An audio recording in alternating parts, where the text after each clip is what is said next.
पुरानी घड़ी का राज।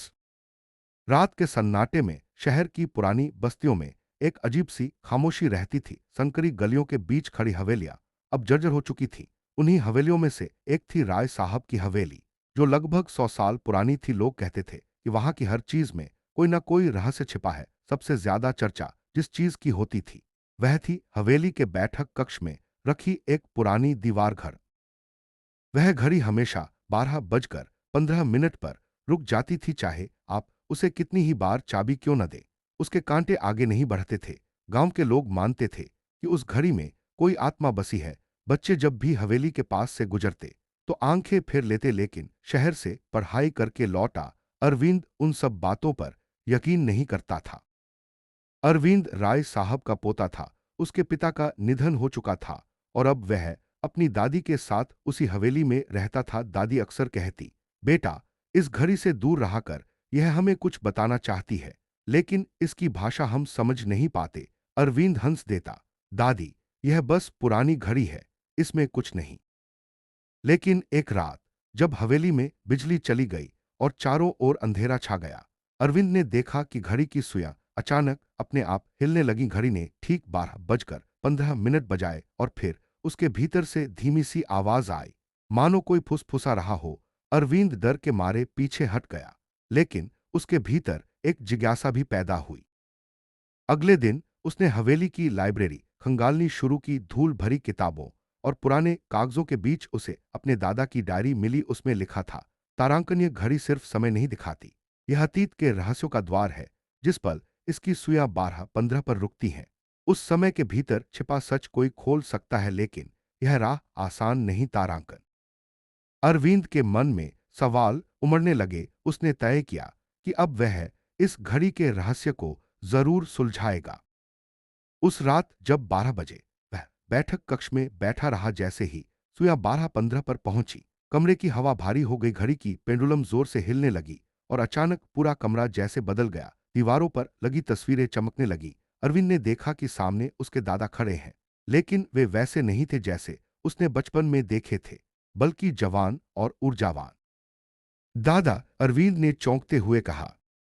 दादा मुस्कुराए, तुम सही समय पर आए हो अरविंद। यह घड़ी हमारे परिवार का राज संभाले हुए है। जो भी इसे समझ लेता है वही आगे की पीढ़ियों का रक्षक बनता है।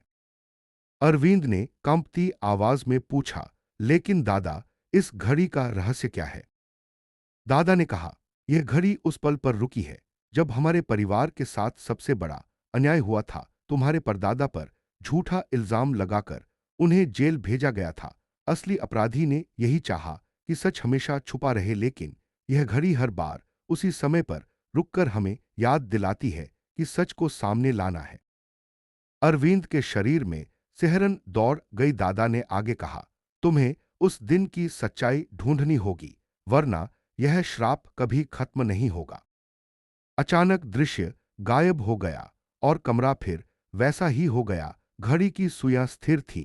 अरविंद ने समझ लिया कि अब उसे इस रहस्य की तह तक जाना होगा। उसने अगले कई दिन पुराने अखबारों, दस्तावेजों और गांव के बुजुर्गों से बातचीत में बिताए। धीरे धीरे उसे पता चला कि परदादा पर गांव के ही एक धनी जमींदार ने चोरी और हत्या का झूठा इल्जाम लगाया था। असल में वह जमींदार खुद दोषी था, लेकिन अपने प्रभाव से उसने सबूत मिटा दिए थे। अरविंद ने अपने दादा की डायरी में लिखे संकेतों की मदद से हवेली की तिजोरी खोली। उसमें एक पुराना पत्र और कुछ दस्तावेज मिले, जिनमें असली अपराधी का नाम और गवाहों के बयान दर्ज थे। यह सब देखकर अरविंद की आंखों में आंसू आ गए। उसे लगा जैसे उसके परदादा की आत्मा आज भी न्याय की प्रतीक्षा कर रही हो। उस रात वह फिर घड़ी के सामने बैठा। जैसे ही 12-15 हुए, घड़ी चमक उठी। इस बार उसने देखा कि उसके परदादा सामने खड़े हैं। उनकी आंखों में कृतज्ञता थी। बेटा, तुमने हमारा नाम साफ कर दिया, अब यह घड़ी आगे बढ़ सकेगी। अगले ही पल घड़ी की सुइयां धीरे धीरे चलने लगीं और पहली बार इतने वर्षों बाद उसने 12-15 से आगे का समय दिखाया। हवेली में एक अजीब सी शांति फैल गई। उस दिन से हवेली का वातावरण बदल गया। लोग कहते थे कि अब वहां किसी तरह की डरावनी आहट नहीं आती। अरविंद ने उन दस्तावेजों को अदालत में जमा किया और अपने परदादा का नाम बेदाग साबित किया। उसकी दादी की आंखों में गर्व के आंसू थे। उन्होंने कहा, बेटा, तुमने न केवल हमारे परिवार का सम्मान लौटाया, बल्कि उस घड़ी की आत्मा को भी मुक्त किया। अरविंद अब समझ गया था कि कभी-कभी पुरानी चीजें सिर्फ स्मृतियां नहीं होती, बल्कि उनमें पूरे जीवन के रहस्य छिपे होते हैं। वह घड़ी अब हवेली में सामान्य रूप से चलती थी, लेकिन हर बार जब उसकी नजर उस पर पड़ती, उसे अपने दादा और परदादा की मुस्कान याद आती। पुरानी घड़ी अब समय का नहीं, बल्कि न्याय और सच्चाई का प्रतीक बन चुकी थी।